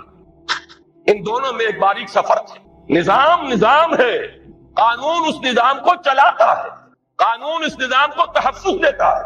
اگر نظام غلط ہے، ظالمانہ ہے، اس نظام کے تحت لوٹ کھسوٹ ہو رہی ہے، غریب سے غریب تر، امیر سے امیر تر ہوتا چلا جا رہا ہے، دولت کے انبار لگ رہے ہیں، آپ نظام کو تو کچھ نہ کہیں، جوں کا توں برقرار رکھے، چوری کی سزا نافذ کر دے، ڈاکے کا سدے بات کر دے، فائدہ کس کو پہنچے گا؟ غریبوں کو یا امیروں کو؟ ان کی حرام کی دولت کو تحفظ حاصل ہو جائے گا، ان کے عیش اور ان کے ایوان مزید محفوظ ہو جائیں گے۔ غریب کو تو اس سے کوئی فائدہ نہیں ہوگا، چوری اور ڈاکہ جو ہے وہ غریب کا تو ہوتا ہی نہیں، وہ تو امیر کا ہے۔ نظام ظالمانہ ہے اور غلط ہے، تو قانون بہترین بھی ہوگا، اس نظام کو سپورٹ کرے گا، اسے تقویت دے گا۔ نظام کو بھی بدلنا ہے اور قانون کو بھی بدلنا، یہ دونوں باہم لازم و ملزوم ہیں، اور ہمارے دین میں اس کے لیے اصطلاحات ہیں، دین اور شریعت۔ دین نظام ہے، دین ہمیشہ سے ایک رہا، حضرت نوح ہو، حضرت ابراہیم ہو، موسیٰ ہو، عیسیٰ ہو، حضرت محمد ہو صلی اللہ علیہ وسلم وعلیہ الصلوۃ والسلام، سب کا دین ایک تھا۔ شرع لکم من الدین ما وصی به نوحا والذی اوحینا الیک وما وصینا به ابراہیم وموسیٰ وعیسیٰ ان اقیموا الدین۔ دین تو ایک ہے، شریعتیں بدلتی رہی، شریعت موسوی اور تھی، شریعت محمدی اور علی صاحب الصلوۃ والسلام۔ اصل سے دین، وہ دین کیا ہے؟ وہ در حقیقت ایک نظام زندگی ہے، سچا دین، عادلانہ دین، وہ دین نظام عدل و قسط ہے، وہ دین سسٹم آف سوشل جسٹس ہے۔ جب تک اس کو رائج نہ کیا جائے، اس کو نافذ نہ کیا جائے، محض قانون کے نفاذ سے کوئی مفید نتائج برآمد نہیں ہوں گے۔ اگرچہ میری بات سے غلط فہمی نہ ہو، میں دونوں کو کہہ رہا ہوں، دین بھی قائم کرو اور قانون اسلامی یعنی شریعت بھی نفس. لیکن ان دونوں کو اگر علیحدہ کر دیا جائے تو یہ جو اجزاء ہیں یہ غیر مؤثر ہو کر رہ جائے. اس کو انگریزی میں کہتے ہیں آرگینک ہول. یہ ایک ایسی حیاتیاتی اکائی ہے کہ اگر اسے کاٹ دیں گے تو دونوں حصے ختم ہو جائیں گے. یہ دونوں ایک ہی وحدت کی حیثیت سے اپنے مطلوبہ نتائج پیدا کر سکتے ہیں. دین نظام اسلام کا نام ہے اور شریعت قانون اسلامی کا نام ہے. تیسری بات میں ذرا گنتی کر کے بتا دوں کہ انگریز کی وراثت کو ہم نے کس کس اعتبار سے سنبھال کر رکھا ہے. مجمل باتوں کا وقت نہیں ہے, اب ان باتوں کو تفصیل سمجھنا ہے اور اس طرح سمجھنا ہے کہ آپ کو یاد ہو جائے. میں نے یہاں 7 نکات معین کیے ہیں اور میں اپنے تقصیر فہم کا اعتراف کرتا ہوں, مزید کا بھی اضافہ ہو سکتا ہے. یہ تو رواں روی میں 1 مہینہ قبل کراچی میں ایک پریس کانفرنس مجھے کرنی تھی تو میں نے یہ تحریر لکھ لی تھی, لیکن میں سمجھتا ہوں کہ اس سے ایک پورا نقشہ سامنے آ جائے گا. سب سے پہلی چیز مخلوط قومیت, نیشنلزم, جس کی نفی پر علامہ اقبال نے وہ بات کہی تھی وطنی قومیت کہ ان تازہ خداؤں میں بڑا سب سے وطن ہے, جو پیرہن اس کا ہے وہ مذہب کا کفن.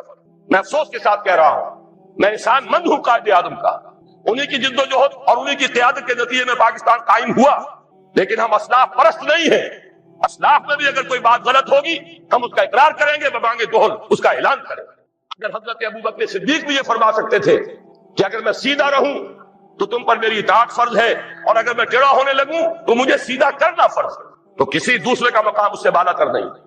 افسوس کہ قائد اعظم نے جو الفاظ 11 اگست 1947 کو کہے پاکستان کے بارے میں تصور دیتے ہوئے, Muslims will cease to be Muslims and Hindus will cease to be Hindus, not in the religious sense because religion is the private affair of the individuals, but in the political sense. میرے نزدیک یہ مخلوط قومیت کا وہ تصور ہے ان الفاظ سے جو نکلتا ہے.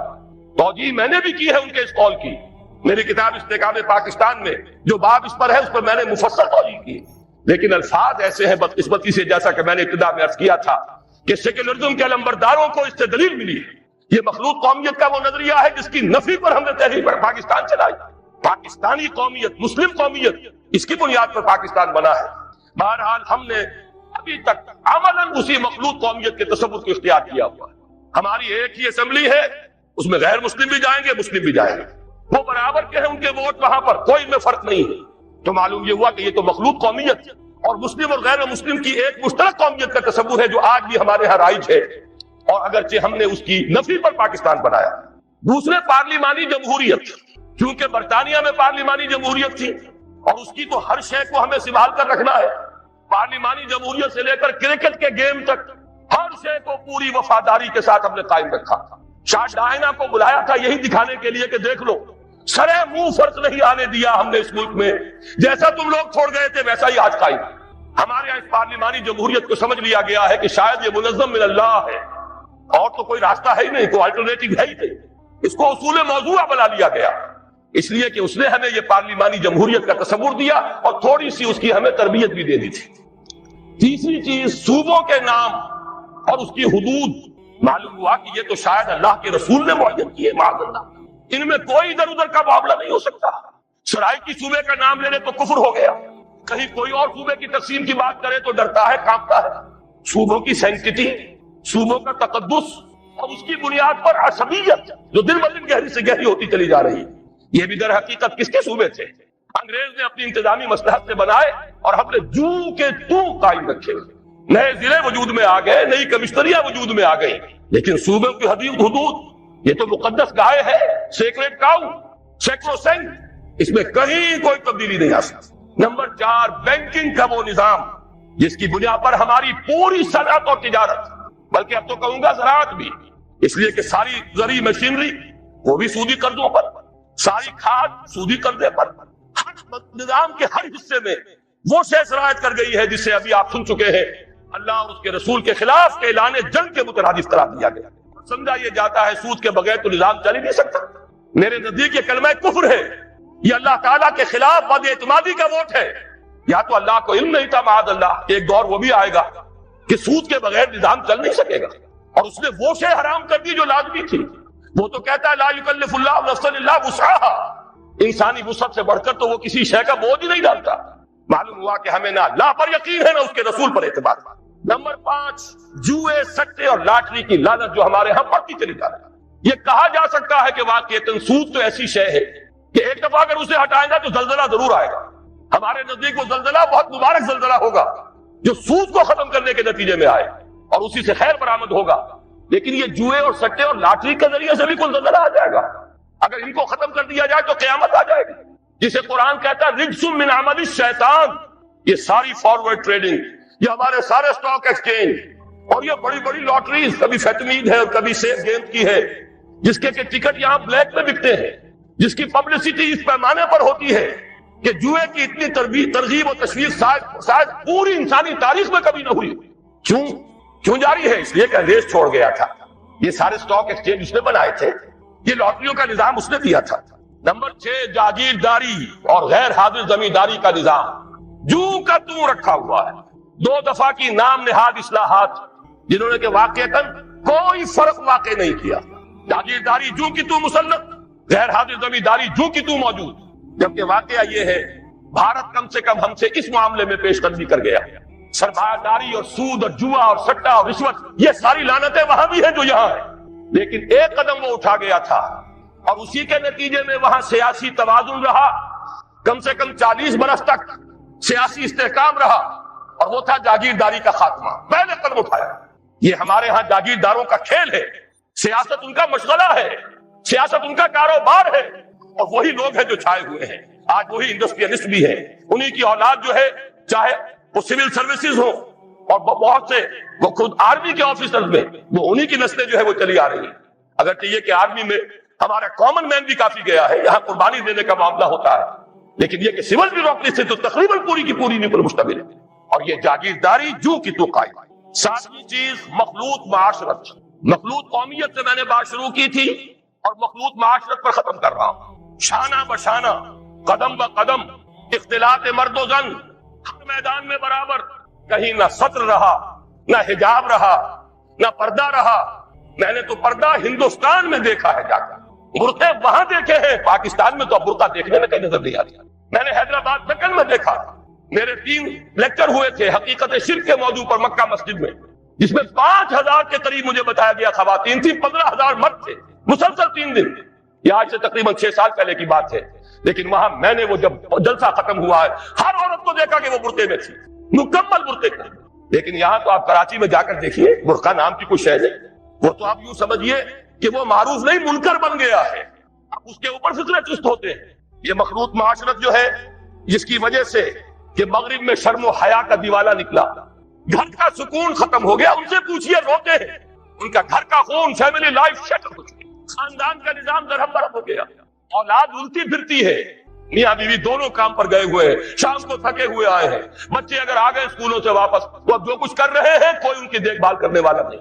جو کچھ کریں گے بچے, وہ ٹین ایجرز ہوں یا ان سے بھی چھوٹے ہوں, جنہوں نے اکثر وقت جو ہے ٹیلی ویژن دیکھ کر گزارا ہو, وہ جو کچھ کریں گے اس کا قیاس آپ کر لیجئے. مجھے یہاں کہنے کی کوئی ضرورت نہیں.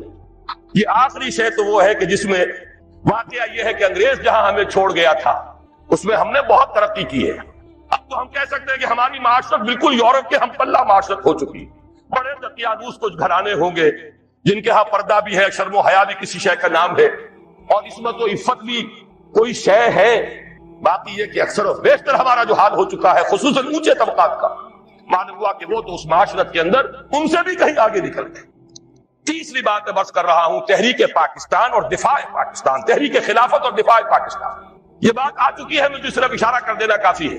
چونکہ ہم نے انحراف کیا اپنے وعدے سے, ہم پر اللہ کا عذاب آیا. صحیح کہا ہے مرزا ایوب بیگ صاحب نے کہ میاں طفیل صاحب حیران ہے عذاب کیوں نہیں آ گیا. عذاب تو آیا ہوا ہے, نظر کیوں نہیں آ رہا. سورہ توبہ میں اللہ تعالیٰ نے ارشاد فرمایا نفاق, اس کے اسباب. فَمِنْهُمْ مَنْ عَاهَدَ اللَّهُ, ان میں سے وہ لوگ بھی ہیں جنہوں نے اللہ سے عہد کیا تھا. لَئِنْ آتَانَا مِنْ فَضْلِهِ, اگر اللہ ہمیں اپنے فضل سے نواز دے گا, لَنَصَّدَّقَنَّ وَلَنَكُونَنَّ مِنَ الصَّالِحِينَ, بڑے نیک بن جائیں گے, خوب اللہ کی راہ میں صدقہ کریں گے, خیرات کریں گے. فَلَمَّا آتَاهُمْ مِنْ فَضْلِهِ, جب اللہ نے انہیں اپنے فضل سے نواز دیا, بخلوا بِهِ, اب بخیل بن گئے, تجوریوں کے دروازے بند کر لیے, صرف اپنی عیاشیوں کے لیے کھولتے. وَتَوَلَّوْا وَهُمْ مُعْرِضُونَ, پیٹھ موڑ لی, بھول گئے وعدہ.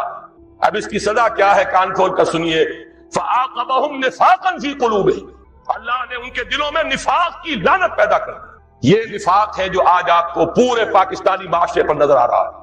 2 نفاق, ایک نفاق باہمی, قومیتیں، لسانی اصلیتیں، صوبائی اصلیتیں، نسلی اصلیتیں کچھ عرصے پہلے بھی ہو رہا تھا کوئٹے میں، جو کچھ ہو رہا تھا بلوچوں اور پختونوں کے درمیان اب سے ہو رہا۔ اس کے سندھ کی بھٹی اس وقت ذرا کسی اور شکل میں دہک رہی ہے یا سلگ رہی ہے، کوئی عجب نہیں کہ اس سے کہیں بڑا جو ہے لاوا پھر پھوٹ بہے جیسا کہ اس سے پہلے بہا۔ یہ سب کچھ کیا ہے؟ پاکستان دو لفظ کیوں ہوا؟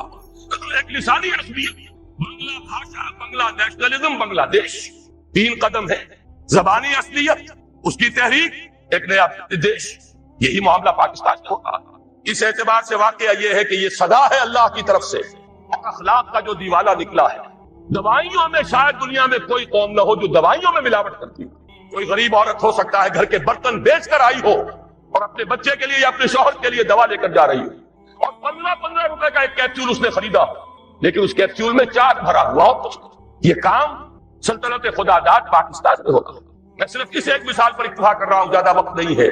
اخلاق کا دیوالہ نکل چکا۔ وہ قوم جو ایک قوم تھی ہندو کے مقابلے میں اب قومیتوں میں تقسیم ہو چکی، دونوں نفاق و تمام و کمال نظر آ رہے ہیں، نفاق باہمی، نفاق عملی، نفاق اخلاق۔ اب اس کے لیے ضروری ہے پاکستان کے دفاع کے لیے یہ بھی ضروری ہے کہ فوجوں کو مستحکم رکھیے، اعدوا لهم ما استطعتم، ہر ممکن دفاعی اسلحہ فراہم کیا جائے، ہر وہ ضرب کی پوری قوت بلکہ بڑھایا جائے۔ اور سلسلے میں ڈنکے کی چوٹ کہہ رہا ہوں، بے نظیر نے کہا ہے، اللہ کرے کہ جھوٹ ہو، لیکن یہ کہ اگر واقعہ یہ ہے کہ ہماری حکومت نے کوئی خفیہ معاہدہ امریکہ سے کر لیا ہے کہ خفیہ طور پر وہ اپنے ایٹمک پلانٹس کا معائنہ کرا دے گی، تو یہ اس ملک سے غداری ہوگی۔ ہمیں اپنے تحفظ کے لیے ہر ممکن صورت، یہ اللہ کا حکم ہے، اعدوا لهم ما استطعتم من رباط الخیل، جو بھی سامان ہے وہ بھی فراہم کرو، اور گھوڑے بھی تیار رکھو، ترہبون بہ عدوکم وعدو اللہ، تاکہ تم ڈرا سکو، ہیبت داری کر سکو اپنے دشمنوں پر بھی، اللہ کے دشمنوں پر۔ یہ سارے کام ہمیں کرنے ہیں۔ اس کے ساتھ ہی دوستوں سے معاہدے کیجئے۔ چین کے ساتھ معاہدہ سب سے اہم ہے، اس لیے کہ ایک ہی ایٹمی طاقت ہے جو اس وقت امریکا اور یہودیوں کے تسلط سے باہر۔ باقی بھارت کے ساتھ جو پینگیں بڑھ رہی ہیں، بھارت نے جس طرح ان کا سارا معاشی نظام جو کا تو قبول کر لیا ہے، جس طرح اس نے ملٹی نیشنل جو کارپوریشنز ہیں ان کے لیے اپنی مارکیٹ کھول دی ہے، اب وہ تو ان کے لیے کوئی اجنبی ملک نہیں رہا، اس کی وہ غیر جانبداری ختم ہوئی۔ میرے اسلام کو اب قصہ ماضی سمجھو، لہذا اس کا نتیجہ وہی ہے، ہنس کے وہ بولی کہ پھر مجھ کو بھی راضی سمجھو۔ تو امریکہ اب ہندوستان سے، بھارت سے تو راضی ہے، اب تو ایک ہی ہے جو کھٹک رہا ہے، ایٹمی طاقت جو مبینہ طور پر اور جو کہ مسلمہ طور پر ایٹمی طاقت ہے جو ابھی باہر ہے۔ ایک دست مرد سے تیری حال ہی بچا ہوا تھا، کچھ پتا نہیں کب اس کو بھی چرکا لگ جائے، ایک حادثہ اس پر گزر چکا ہے، لیکن یہ کہ ابھی وہ قائم ہے، وہ چین ہے۔ اس کے ساتھ ہمارا یہ در حقیقت زمینی رابطہ توڑنے کے لیے بین الاقوامی سازش ہے کہ کشمیر کو آزاد کر دیا جائے اور اس کے ساتھ شمالی علاقے بھی شامل کیے جائیں، گلگت بھی اور ہنزا بھی، تاکہ چین کے ساتھ پاکستان کا زمینی تعلق منقطع ہو جائے۔ یہ تیری بربادیوں کے مشورے ہیں آسمانوں میں، ہمیں ان چیزوں کا شعور چاہیے اور اس کے لیے اپنے دوست اور بھارت کے ساتھ ہر ممکن کوشش مفاہمت کی، اور وہ اسی طرح ہوگی کہ انہیں سمجھایا جائے کہ دیکھو اپنے اصل دشمن کو پہچانو، جو ہمیں آزاد تو کر گیا تھا مجبوراً، لیکن کشمیر کی یہ ہڈی پھینک گیا تھا بیچ میں کہ یہ مرائیں اور لڑے ایک دوسرے کے ساتھ، اور کبھی بھی آپس میں ان کے مابین امن نہ ہو۔ ان کی ساری دولت ہم کھینچ کر لے جائیں، روس لے جائے بھارت کی دولت اسلحہ کے عوض، امریکہ لے جائے پاکستان کی پوری دولت اسلحہ کے عوض، ہماری غریب لوگوں کی کمائی، اس کا سب سے بڑا لائنس شیئر ان سپر پاورز کے پاس جاتا رہا۔ ایک دوسرے کا خوف، ایک دوسرے سے خطرہ، لہذا وہ کبھی ایک صاحب نے کہا تھا، بات بڑی پتے کی ہے، ہمارا استحصال اور پوری تھرڈ ورلڈ سے جو استحصال اس وقت ہو رہا ہے اس کا سب سے بڑی ذریعہ یہی ہے۔ امریکہ کی سب سے بڑی صنعت ہی صرف اسلحہ سازی کی صنعت ہے، اور وہ کیا رہا ہے؟ ایک دفعہ ایک صاحب نے اعداد و شمار کے حوالے سے بتایا، پورے حیدرآباد ڈویژن جو ہمارا کاٹن گروئنگ بڑا ہی عمدہ علاقہ ہے، وہ جتنی روئی پیدا کرتا ہے وہ ساری روئی دے کر ہم صرف ایک F-16 جہاز لے کر آ جاتے ہیں، اور وہ F-16 جہاز اس کا ایک پرزہ بھی اگر ناکارہ ہو جائے اور جو اصل مالک ہے وہ اسے ریپلیس کرنے کے لیے تیار نہ ہو تو وہ ہمارے لیے بالکل بیکار، وہ تو مل جائے گا کہیں کباڑیوں کے ہاں جا کر بکے گا، اس کا کوئی بس۔ یہ ہوتا رہا ہے 40 برس 45 برس، اور اس میں یہ کہ اس بات کا پورا اندیشہ ہے، بلکہ یہ کہ زائنسٹ لابی کا پروگرام یہ ہے کہ پاکستان کے بھی ٹکڑے کرائیں اور بھارت کے بھی ٹکڑے کرائیں، تاکہ کوئی طاقت نہ رہ جائے جو ان کو کویسچن کر سکے۔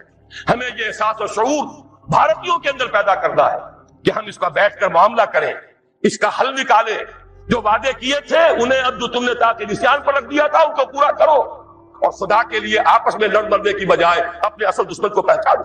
لیکن ان سب پر مستضاد اصل میں جو ہمارے لیے دفاع ہے وہ تو یہ ہے کہ اللہ کی طرف سے ہمارا دفاع ہو، اور اللہ کا یہ وعدہ ہے، سورہ حج میں فرمایا گیا ان اللہ یدافع عن الذین آمنوا ان اللہ لا يحب كل کفار اثیم كل خوان کفور اذن للذین یقاتلون بانہم ظلموا وان اللہ علی نصرہم لقدیر۔ اللہ مدافعت کرے گا اہل ایمان کی طرف سے، اللہ تعالیٰ جو ہے خود مدافع ہوگا۔ اللہ تعالیٰ کو کفر پسند نہیں ہے، خائن پسند نہیں ہے، ناشکری اور کافر پسند نہیں ہے۔ یہ تو مسلمان میدان میں نہ ہو تو بات دوسری ہے، پھر وہ کافروں میں دیکھے گا کس کے اندر زیادہ صلاحیت ہے، اس کو زمین کا قبضہ دے دے گا۔ لیکن مسلمان ہوں، ثابت کر دیں کہ ایمان اور عمل صالح کا حق ادا کرنے والے مسلمان ہیں، تو کیسے ممکن ہے اللہ کو ان سے کوئی محبت نہیں؟ پھر تو اللہ تعالیٰ دفاع کرے گا اپنے ان بندوں کی طرف سے، اور اللہ تعالیٰ ان کی نصرت پر قدیر ہے، اس کی قدرت رکھنے والا ہے۔ جب تک کہ یہ دفاع ہمارے شامل حال نہیں ہوگا، اور وہ کیسے ہوگا؟ جب کہ ہم اللہ کے خلاف جو جنگ کر رہے ہیں اسے بند کریں، اللہ کے ساتھ مفاوضت کریں، مصالحت کریں، صلح کریں۔ یہ سمجھ لیجئے اسلام کے معنی کیا ہے، گردن نہادن۔ اگر کوئی مقابلہ تھا سپر انداختن، سپر ڈال دینا۔ اللہ کے سے اگر کوئی جنگ تھی، کوئی تصادم تھا، ہتھیار پھینک دینا، یہی تو اسلام ہے۔ ہمیں چاہیے بحیثیت قوم، بحیثیت ملک، ہم اللہ تعالیٰ سے جنگ بند کریں، اس کے سامنے اپنے ہتھیار پھینک دیں، اس کی اطاعت قبول کریں، تو اللہ ہمارے دفاع کا ضامن ہے۔ ان اللہ یدافع عن الذین آمنوا ان اللہ لا يحب كل خوان کفور۔ اب آئیے وہ نظام خلافت، جنرل صاحب نے آپ کو بتایا، صحیح بتایا، کوئی عنوان کی تبدیلی مراد نہیں ہے۔ جیسے ہمارے قومی اخبار کے اداریہ نگار کو کوئی شک پیدا ہو گیا تھا، استحزان کہہ دیا کہ موجود ہے یہ صدر مملکت ہے یا سربراہ حکومت ہے، ان کے ہاتھ میں بیعت کر لو خلافت ہو جائے گی۔ معاذ اللہ، بات سمجھ لیجئے، کامل نظام بدلنا ہے۔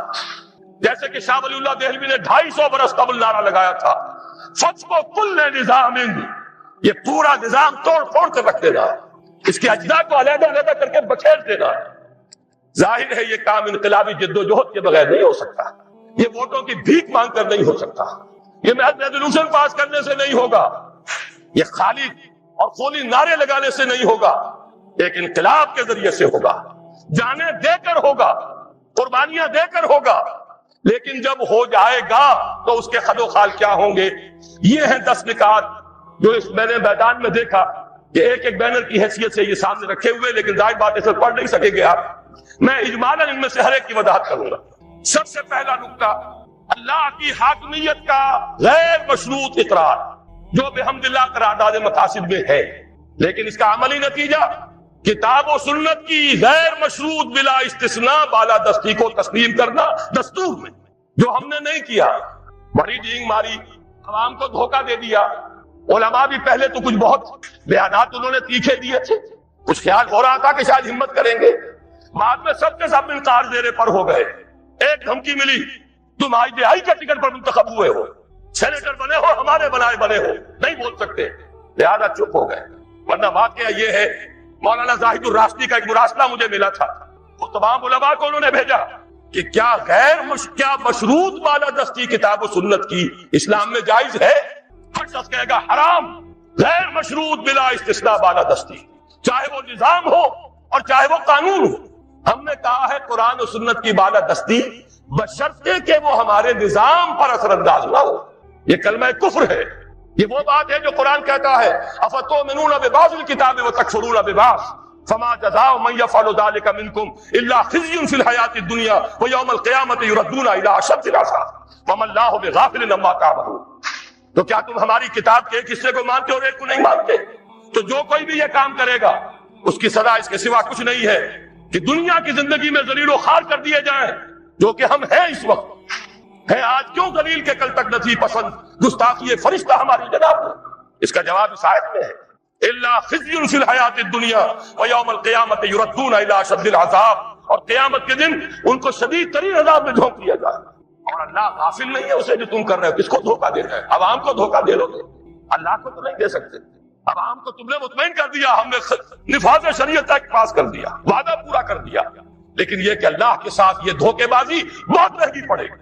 اس کا ایک نتیجہ اور سمجھ لیجئے، یہ خیال جو ہے یہ غلط ہے کہ کوئی قانون سازی ہوگی نہیں خلافت میں، قانون سازی ہوگی، اس لیے کہ اللہ اور اس کے رسول کے احکام وہ تو گنے چنے ہیں، وہ تو حدود ہے، دائرہ ہے، اس دائرے کے اندر جو مباحات ہیں وہ سب کی سب اپنے مشورے سے ہم طے کر سکتے ہیں، کیا بجٹ بنائے، ایلوکیشن کیا ہو، ٹیکسیشن کیا ہو، فارن پالیسی کیا ہو، ایجوکیشن پر کیا نظام بنایا جائے، اس میں ایلوکیشن کی طرح سارے کام جو اصل ہے وہ مباحات کا دائرہ ہے، اس کے اندر لیجسلیشن ہو سکتی ہے، وہ لیجسلیشن بھی عدالت نہیں کرے گی، وہ مولوی نہیں کریں گے، بلکہ یہ کہ وہی اسمبلی کرے گی جو علامہ اقبال نے کہا تھا اپنے لیکچرز میں کہ آج کے دور میں اجتہاد بذریعہ پارلیمنٹ ہوگا۔ اس کے کیا معنی ہے؟ یہ نہیں کہ بعض جاہل لوگ آ جائیں گے تو وہ اجتہاد کریں گے، بلکہ یہ کہ اجتہاد تو اہل علم کریں گے، البتہ جس کا اجتہاد نافذ ہوگا وہ ہوگا جسے پارلیمنٹ کی اکثریت تسلیم کرے، اور عدالتوں کو یہ اختیار حاصل ہوگا، جو اعلیٰ عدالتیں ہیں سپیریئر کورٹس، وہاں ایک عام آدمی بھی جا کر دعویٰ دائر کر سکے گا کہ جناب دستور میں لکھا ہوا ہے کتاب و سنت کے خلاف کوئی قانون سازی نہیں ہو سکتی، فلاں قانون میں ثابت کرتا ہوں کتاب و سنت کے منافی ہے۔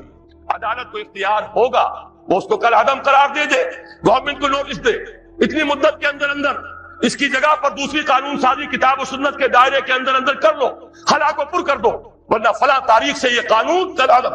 یہ ہے پروسیس۔ اس پروسیس کو واقعہ یہ ہے کہ صحیح انداز میں شروع کیا تھا ضیاء الحق نے، نظری طور پر ہر ایک کے ساتھ انصاف کیا جانا چاہیے، جو اس نے کیا ہے اس کا بھی اقرار ہو، جو نہیں کیا ہے اس کا بھی اعلان ہو۔ انہوں نے کیا، شریعت کورٹ بنا دی اور یہی اصول طے کیا، شریعت کورٹ میں ہر مسلمان جائے، کوئی قانون ہو اس کے بارے میں اگر وہ ثابت کر دے یہ کتاب و سنت کے منافی ہے کل عدم ہو جائے گا۔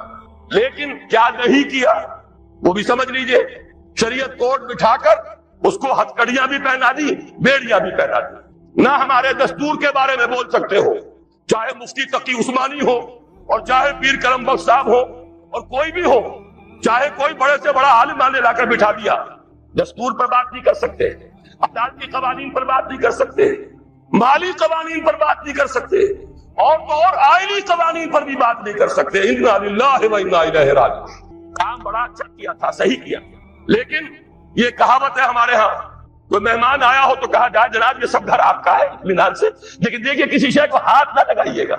یہ حشر ہمارے ہاں ہوا اسلام کے ساتھ، دکھا دی بڑی شریعت کورٹ، جسٹس غلام علی صاحب پہنچ گئے اور ہمارے ساتھ پیر صاحب پہنچ گئے اور تقی عثمانی صاحب پہنچ گئے اور بھی بڑے بڑے علماء پہنچ گئے، لیکن یہ کہ ان کو سجا کر بٹھا دیا گیا، ان چار طرف بالکل ہاتھ نہ لگانا، دیکھنا بھی نہیں۔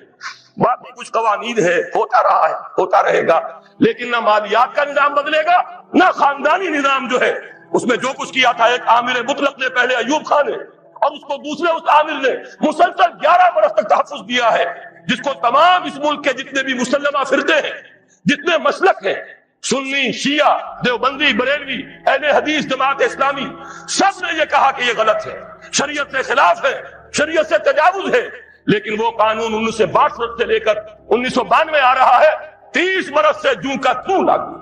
اسی میں ضیاء الحق صاحب کے 11 سال بھی اور اسی میں ہماری شریعت کورٹ کے اتنے سال بھی سب جیت گئے ہیں، لیکن یہ کہ پرنالہ نہیں گر رہا، یہ نہیں ہوگا۔ لیکن یہ کہ اصل الاصول سمجھ لیجئے، حاکمیت اللہ کی، بالادستی کتاب و سنت کی، بغیر استثناء، نظام بھی قانون بھی، ان سب سے اوپر ان کی بالادستی کے منافی نہیں ہوگا۔ اگر کسی کو خطرہ ہے کہ یہ منافی ہے، جائے ہائی کورٹ میں، سپیریئر کورٹ میں، ثابت کر دے، علماء بھی جائیں، دلائل دیں، ثابت کر دیں کتاب و سنت کی حدود سے تجاوز ہو گیا ہے، کل ختم ہو جائے گا۔ یہ ہے سیاسی اور دستوری ڈھانچہ اس اسلامی نظام کا جو خلافت ہے، اس لیے کہ خلافت کے معنی ہی نیابت کے ہیں، حاکمیت کی نفی ہے اس میں، اسی لیے تو ہم نے جمہوریت کی اصطلاح ترک کر دی۔ جمہوریت کو کتنا ہی دھو لے، پاک کر لے، کتنے ہی پانیوں میں سے نکال لے، اس میں انسانی حاکمیت کا تصور کچھ نہ کچھ باقی رہ جاتا ہے۔ حیرت ہوتی ہے علامہ اقبال کے فرزند، وہ شخص جو کہہ گیا اسی شہر لاہور میں دفن ہے، یہ شہر اقبال ہے، شہر لاہور، کہ سروری زیبا فقط اس ذات بے ہمتا کو ہے، حکمراں ہے ایک وہی باقی بتانے آدری۔ ان کے فرزند ارجمن پارلیمنٹ کی ساورنٹی کا نعرہ لگا رہے ہیں۔ یہ ساورنٹی کا نعرہ لگانا اپنے والد کے فلسفے کی کامل نفی۔ دوسرا نقطہ، مخلوط قومیت کی نفی۔ خلافت میں خلافت المسلمین ہوتی ہے، خلیفہ خلیفت المسلمین ہوتا، غیر مسلموں کا نہیں۔ خلفائے راشدین امیر المومنین کہلاتے تھے، یہ ایمان اور اسلام کی بنیاد پر نظام ہے خلافت کا. غیر مسلم اس میں صرف ایک پروٹیکٹڈ مائنورٹی کے طور پر رہ سکتا ہے، اس کی حفاظت کا ذمہ لیا جائے گا، اسی لیے وہ ذمہ کہلاتے ہیں. بدقسمتی سے اس لفظ کو گالی بنا لیا گیا ہے. گالی نہیں ہے، ذمہ داری. خلافت ذمہ داری لے گی. کسی غیر مسلم کی جان، مال، آبرو پر کوئی آنچ نہیں آئے گی. اسے پرسنل لا میں مکمل آزادی ہوگی، اسے مذہب اور عقیدے اور عبادت کی پوری آزادی ہوگی. اس کی عبادت گاہوں کا بھی اتنا ہی تحفظ کیا جائے گا جتنا مسجدوں کا. یہ ساری ذمہ داری لی جائے گی، اس لیے وہ ذمہ کہلاتے ہیں. لیکن ظاہر بات ہے خلافت کا نظام اللہ کی خلافت ہے، حاکمیت اللہ کی، اور اس کا ذریعہ کتاب و سنت ہے. جو نہ اللہ کو مانے، نہ کتاب کو مانے، نہ رسول کو مانے، نہ قرآن کو مانے، نہ سنت کو مانے، انہیں لیجسلیٹو پروسیس میں کیسے شامل کریں، انہیں اس ریاست کی پالیسی میکنگ میں کیسے حصہ دیا جائے. ہاں فنی طور پر ان کی ملازمتیں ہو سکتی ہے، وہ مختلف اداروں میں کام کر سکتے ہیں، لیکن جو پالیسی میکنگ ہے، جہاں ریاست اور حکومت کی پالیسیز بنتی ہے، وہاں ان کا کوئی عمل دخل نہیں ہو سکتا. جہاں لیجسلیشن ہے، قانون بننا ہے، جو کتاب و سنت کے تابع بننا ہے، وہاں ان کا کوئی دخل نہیں ہو. وہ ہوں گے پروٹیکٹڈ مائنورٹی. یہی اب میں چاہتا ہوں اس حدیث کا ٹکڑا جو میں نے روک لیا تھا بیان کر دوں، اور یہ در حقیقت قرآن مجید کی ایک آیت کی روشنی.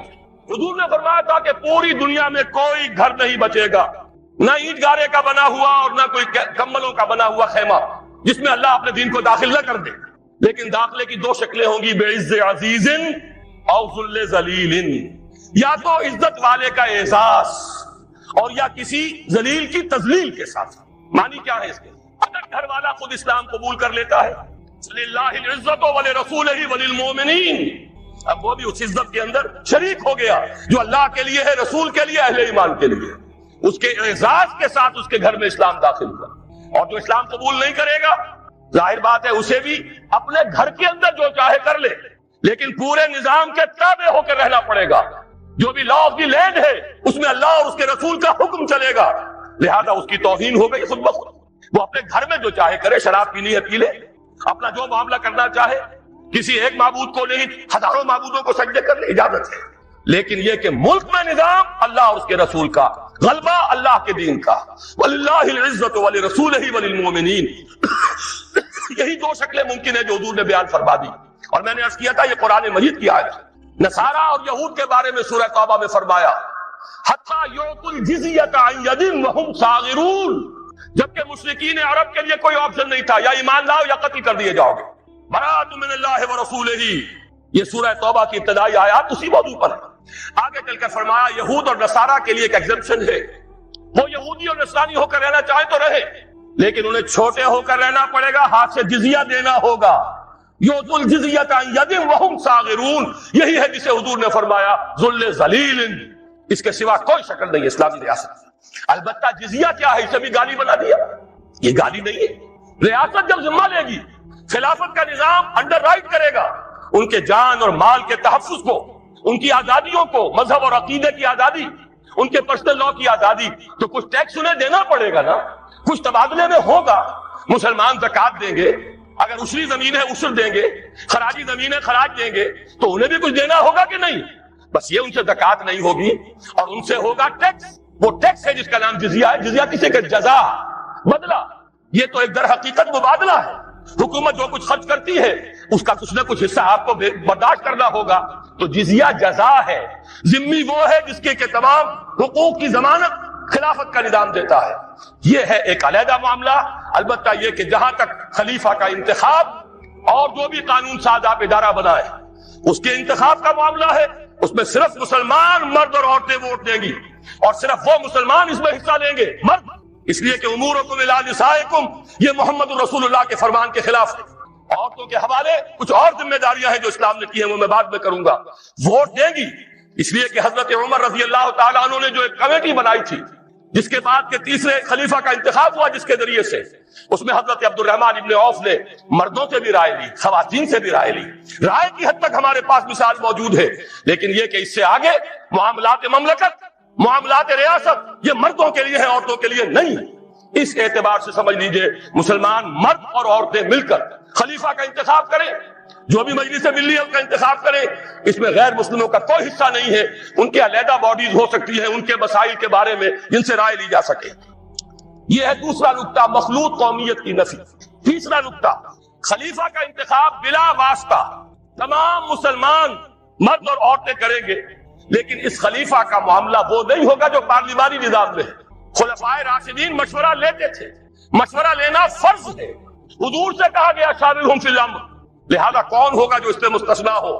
لیکن یہ ووٹوں کی گنتی کا معاملہ کبھی نہیں رہا اسلام میں، خلیفہ راشد نے کبھی گنتی کر کے ووٹ لے کر اور فیصلے نہیں کیے، بلکہ یہ کہ خلیفہ